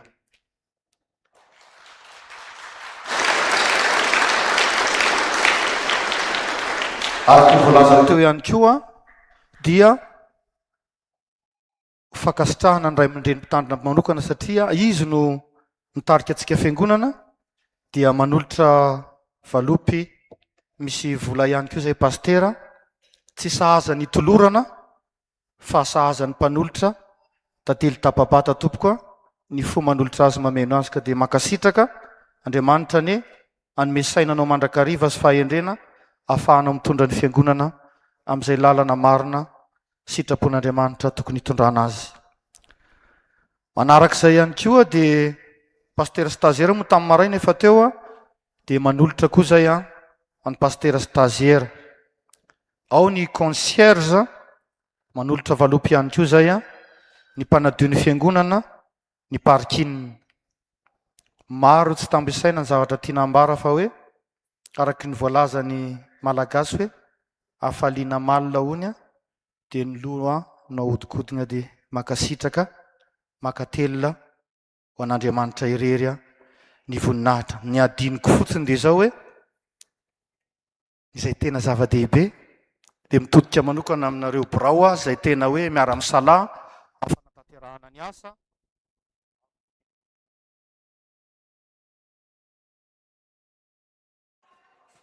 Fanatanterahana ny asa rehetra izay tanterahantsika dia ny filoha eo fa ianareo dia tena hoe miasa fatratra.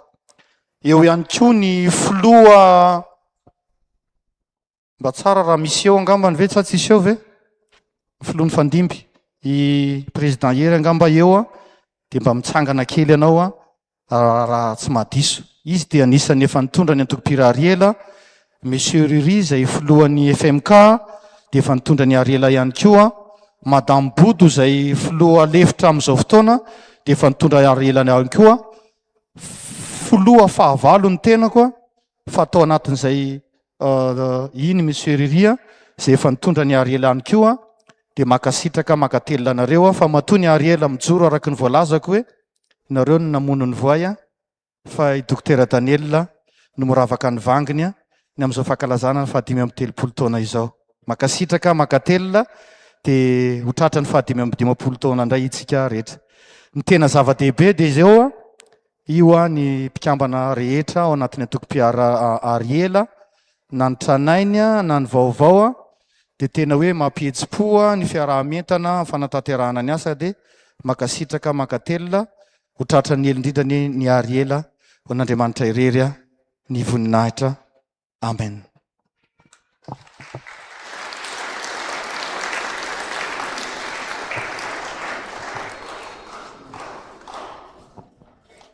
dia tsika raha vavaka riavana malala hitsarantsika hivavaka ho an'ny atopira taka ny efa fanoantsika raha teo moa ary tokony mbola atao zany vavaka tsika. Isaorana ianao Andriamanitro, eny isaorana ny anaranao, fa lehibe sy mahatalanjona ny asanao ary tsy lany hamamina ny fahasoavanao ao anatin'ny sarotra, ao anatin'ny manahirana, reny koa no ahitanay fa mombanay ianao. Misaotranao no ny amin'ny 5 taona ny tantananao, ny tahinao ity atokopira ary ela ity. Ianao ane hitantana hatrany zany atokopira zany, aretany hatramin'ny farany amin'ny fanomponanao, fa zay maharitra hatramin'ny farany no vonjena. Aretany hatramin'ny farany amin'ny fijoroana vavolombelonao, na eto anivon'ny fiangonana na eo anivon'ny fiarahamonina. Ahatonga izao atokopira izao vavolombelona marina ny amin'ny filazantsara an' Jesosy Kristy, fa mahavonjy izany filazantsara zany. Tsofinay rano amin'ny anaranao reo mba atotosa ny adidy amanandraikitra izay nomenao azy, dia ny fahasoavanao Jesosy Kristy, ny fitiavanao Andriamanitra ray sy ny firaisana amin'ny fanahy masina, anamasina mandrakariva izao atokopira izao voninahitra ao. Menaran'i Jesosy nanaovanay izany vavaka izany, vavaka atolotra fiangonana manontolo voninahitra Andriamanitra. Amen. Mahazotoerana tompoko. Teny fo ihany no ataonay riavana amin'ny anaran'ny biraon'ny fitandremana sy ny fiangonana manontolo. Misaotra an'Andriamanitra tsika no ny fahatratrarana ity vanim-potoana lehibe, sarobidy isa fahatsoroa eo amin'ny fiainana sampana na fiainan'ny atokopira ity. Zava-dehibe mantsy zany 5 taona zany. Raha ankizy efa 5 taona zao efa olo-dehibe any zany. Olo-dehibe any zany fa tsy ankizy tsony, fa mety efa niteraka roa zany na telo. Dia misaotra an'Andriamanitra tsika ro zany fitahiana mahatretrika nomeny antsika zany. Ara-baktely moa ny soratra masina hoe efa nalefanao nanitsaka ny lohanay ny olona, fa zao fa nentinao nivoaka tamin'ny fitahiana mahatretrika izay. Dia arabaina nareo navoaka an'Andriamanitra amin'izany rehetra zany, ary mbola manantena fa hanoiny ditsika. Ary ny asan'ny mpanompon'Andriamanitra moa reny filoha samy hafa nytenena teo reny dia amin'ny fiteny malagasy moa dia taka ny toivakan'ny taloatra reny, ka dia tsy mifanongofa mitoy reny, ka dia mitoy ny asa voninahitr'Andriamanitra. Aombenenareo amin'ny fijoroana vavolombelon'ny tompo, aombenenareo amin'izay hijoroana eo anatrehan'ny fiarahamonina, fa tahaka izao zany mpianatra Kristy zany. Ty zany moa no tena andrasana amintsika amin'ny maha-kristiana antsika. Dia arabainareo na vita somatsara no maly, efa be moa ny natao ny tenenina omaly, ka dia aloha tsy dia tena be kabaritsika, fa misaotra ny tompontsika fa vita somatsara iny, dia misaotra noho ny amin'ny fiarah-mientana, fifanohanana amin'ny fanatanterahana ity tranobe ny Salema ity.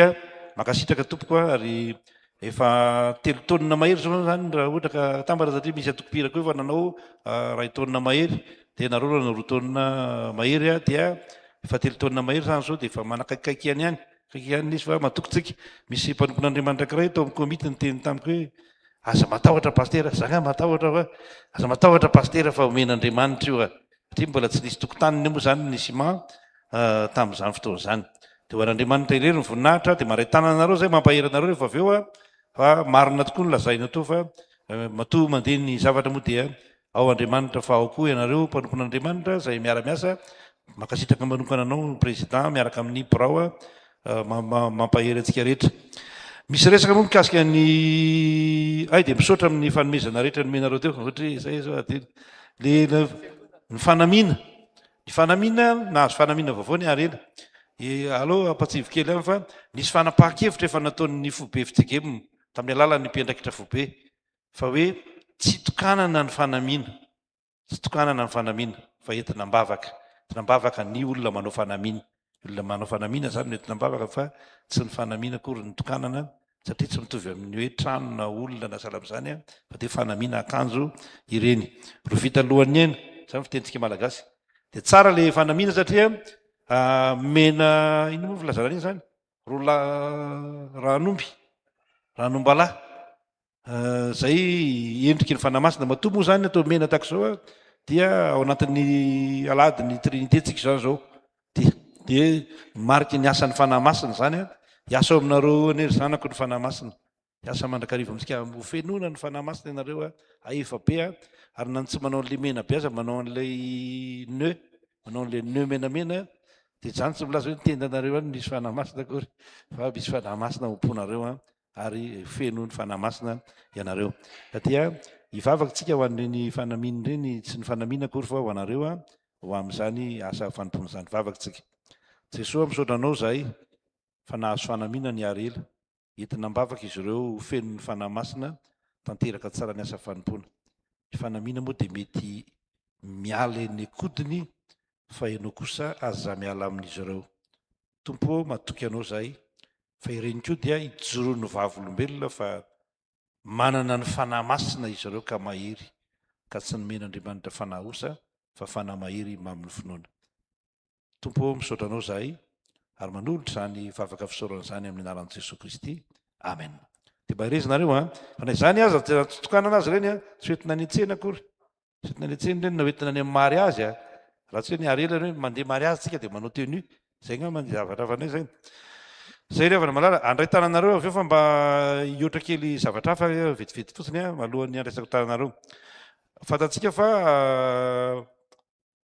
ino moa zany filazana azy hoe loharanondanonana eto amin'ny fiangonana amin'izao fotoana zao eo moa fararanondanonana moa zany tena marina koa satria fararanon-dahateo moa zao any ambanivohatra rehetra any dia iny zany nataon'ny atokopirarela de misy koa ataon'ny sampana vokovokomanga amin'ny heriny an'io ao ny aladiny vokovokomanga zany zay takan'ny mahazatra iainana iaraha-miaina zany fa ny herinandro de misy fampianarana de manentana atsika fiangonana amin'ireny fampianarana reny satria zany no mampandroso ny fiangonana ny fahalalana fitombon'ny fahalalana ka de manentana atsika anatrika ny fampianarana rehetra efa nilazaina teto any moa reny fampianarana reny fa raha ho an'ny raha pitso zany zao sy amin'ny talata ny protestanta sy ny fahefan'andriamanitra lahatry andriamatora kotoary manana ndriamanatena mpitandrina tonian'ny vokovokomanga fobe teo aloha izy fefa mitondra fiangonana ny Tanjombato izy zao dia ny manaraka an'io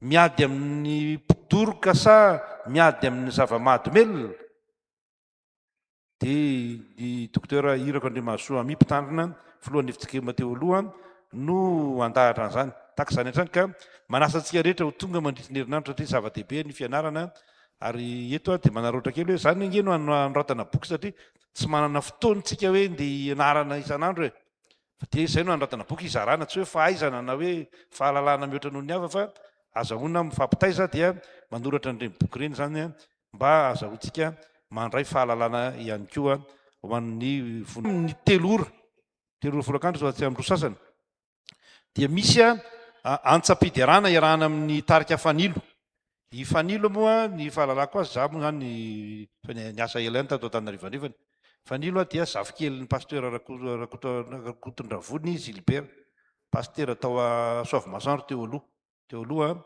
fa niara-niasa taminay tato izy efa lasa midomandry moa zany dia ifanilo fantatsika ny hafanampony any amin'ny fitoriana ny filazantsara io sy fandresen-dahatra ny olona mba handray ny filazantsara handray an' Jesosy Kristy ka de manentana atsika rehetra zao zany tsika de mba etany ny namana etany daholo ny mpiara-mivavaka rehetra andetsika hiara-manompo an'Andriamanitra hiara-mientana ho amin'izany io fanilo ihany koa dia nataon'ny sampana vokovokomanga ho fiaraha-mientana amin'ny fanatanterahana ny trano Besalema zany hoe ny ao amin'ny fandroenana ihany koa zany de noho izany dia ao zany tsika rehetra de mbola miara-mientana ihany koa amin'izany ka mandray sanjara amin'izany ravana malala toy ny mahazatra antsika ihany moa sy efa ny ainatsika sy ny tezanantsika de hoe ny fanahin'ny fahafoizana no nataontsika tsy misy hoe mividy be tsika akory fa fanahin'ny fahafoizana de mahafoy ho an'ny tompontsika mahafoy ho an'ny asan'ny tompo mpiara-miasa amin'ny tompontsika amin'izany ka de mahireza ry havana ny amin'izany rehetra zany mba ho voninahitr'Andriamanitra ary ezinezina eto amin'ity fiangonana ity ny voninahitr'Andriamanitra amin'ny alalan'izao trano zay ahorintsika izao voninahitra ny tompo za moa efa niteny tamin'ny komity hoe rehefa vita io de tadidio fa ho asitsika soratra ngeda be eo tapiny io trano manao hoe Soli Deo Gloria inona ny dikan'izany Andriamanitra irery ihany voninahitra. Dia mirary soa tompoko maretana anareo zay amin'ny anaran'i Jesosy mahireza sy mahatanjaha ary ely tompo manareo manakariva mbola mahavita be hatrany amin'ny manaraka indray nareo manao 10 taonina. Amen sisy ny ankizy ato zay.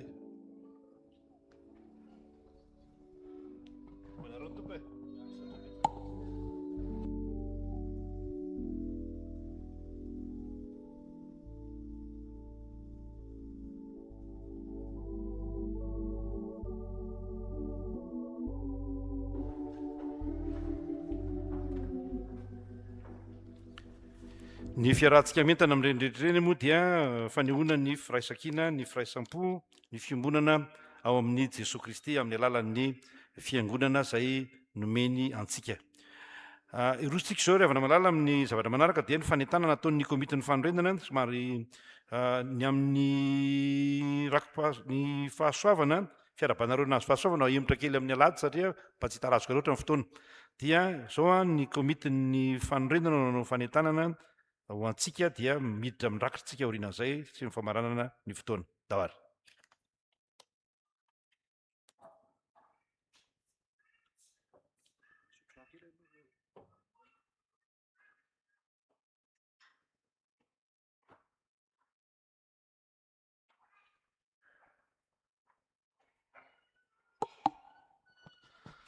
Matety mpiavo ohatry ny sotro kely fa dia tononina mandrakariva ho an'ny tokantrano ny fiadanan'i Jesosy Kristy. Araky ny efa fantatsika dia miroso amin'ny fanatanterahana ny dalina voalohany ny asa fanorenana ny Espace Salema amin'izao fotoana izao. Araky ny voalazako teo dia fa misy ny kojakoja maro samihafa izay ilaina, ny vy sy ny karazany sy ny rehetrarehetra, fa ny soma zany izao no mbola miandry atsika. Dia nanao mikarakara hetsika zany ny komity amin'ny alahady 27 vola jona ho avy izao, manomboka amin'ny 12 ora sasany eny amin'ny Espace Vohitsara Fia, izay zanaky ny fiangonana sady komity miaraka amin'ny komity eo ihany ny tompony eny Ambojanara Tehiroka. Dia ny zavatra ataontsika zany zao anao tonina.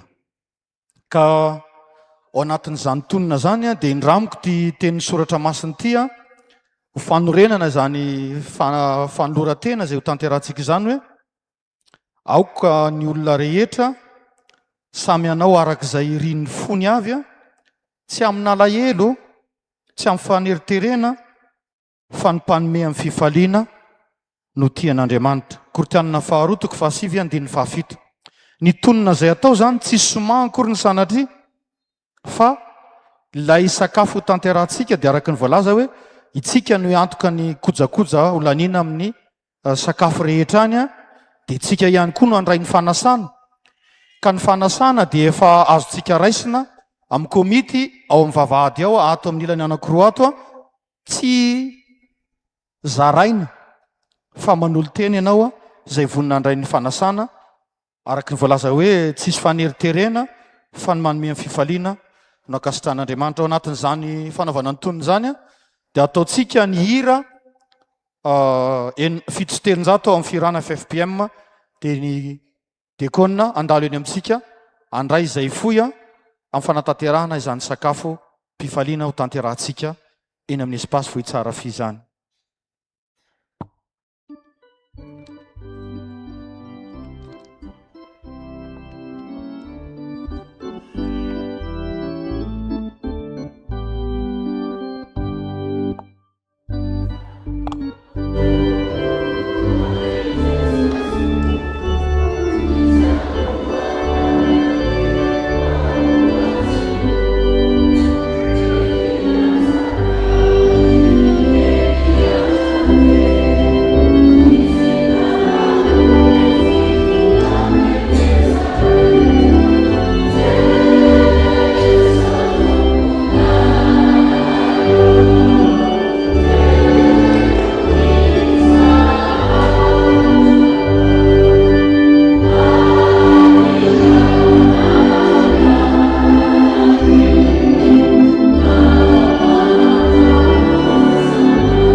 indre ny fifalianay Andriamanitra fa marina loatra eo amin'ny fiainanay loatra ianao Andriamanitra tsara, mpanon tsara mendrika deraina.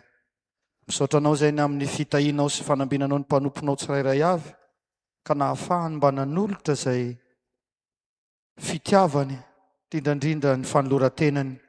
Misaotra anao zay fa mbola afaka manao ny asanao indray, velonay natrapanonjena ary mbola omenao asa satria izany no niantsonao anay. Petraka ifeno am-pelantananao ny fikasana amin'ny fanatanterahana zany sakafom-pifaliana izany mba tena ho feno fifaliana tokoa zay tsirairay avy. Raha ary ny valopy zay ho raisin'ny mpanomponao tsirairay avy koa dia apetraka ifeno am-pelantananao sady ary indrindraindrindra ny fananganana ny fanaovana ny dalina voalohany dia Andriamanitra mahagagy anao ka dia tsisy azonay ambara fa matoky anao zay. Amin'ny anaranao Jesosy, amen.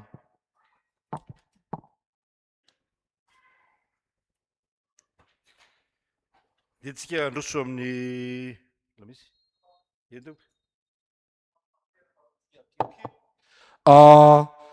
nampita ny filohan'ny sekoly alahady araky ny voalaza teo hoe ny fanadina nanomboka amin'ny herinandro any dia naemitra amin'ny 28 amin'ny 27 ny volana Jona indray zany izany fanadinana zany vao avy any amin'ny foibe eo satria ny kilasy fahaenina ka hatramin'ny kilasy fahafolo zany io zay rahana amin'ny foibe ny FJKM amin'ny sekoly alahady mihitsy zany no nadefa afatra hoe miemitra amin'ny 27 ny volana Jona indray zany ilay fanadinana fa tsy amin'le fotoana zay n'le voalaza teto. Saotra indrindra tompoko, n'Andriamanitra ny voninahitra. Dao antsika androso amin'ny fanoratena sy ny famaranana aorianan'izay.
Isika ara-mitsangana hanolotra ny tenantsika ho an'ny tompo hanavao izany indray.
Tsampetraksika raha tsy efa voaray ny tsodrano.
Tsodrano atolotra anao amin'ny anaran'i Jesosy Kristy tompontsika. Hitahinao ne Jehovah ka hiaro anao. Famirapiratra ny tavany aminao ne Jehovah ka hamindra fo aminao. Hanandratra ny tavany aminao ne Jehovah ka hanome anao ny fiadanana. Mandehana amin'ny fiadanana sy ny fifalian'ny tomponao. Amen. Mahazo toerana ary ny vavao ao am-po, misaoran'Andriamanitra.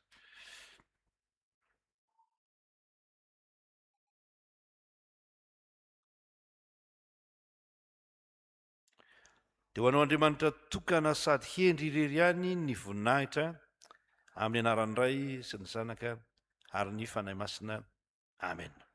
Dia mirary fitahin'Andriamanitra ho antsika rehetra tompoko a amin'ny herinandro antsika dia miatrika fampianarana dia lahaderintsika miatrika ny fanilo a voninahitr'Andriamanitra isany rehetra izany. Raha tsy diso ao avelany eo ilay boky a dia azonao raisina ihany koa raha ohatra ka mahaliana anao.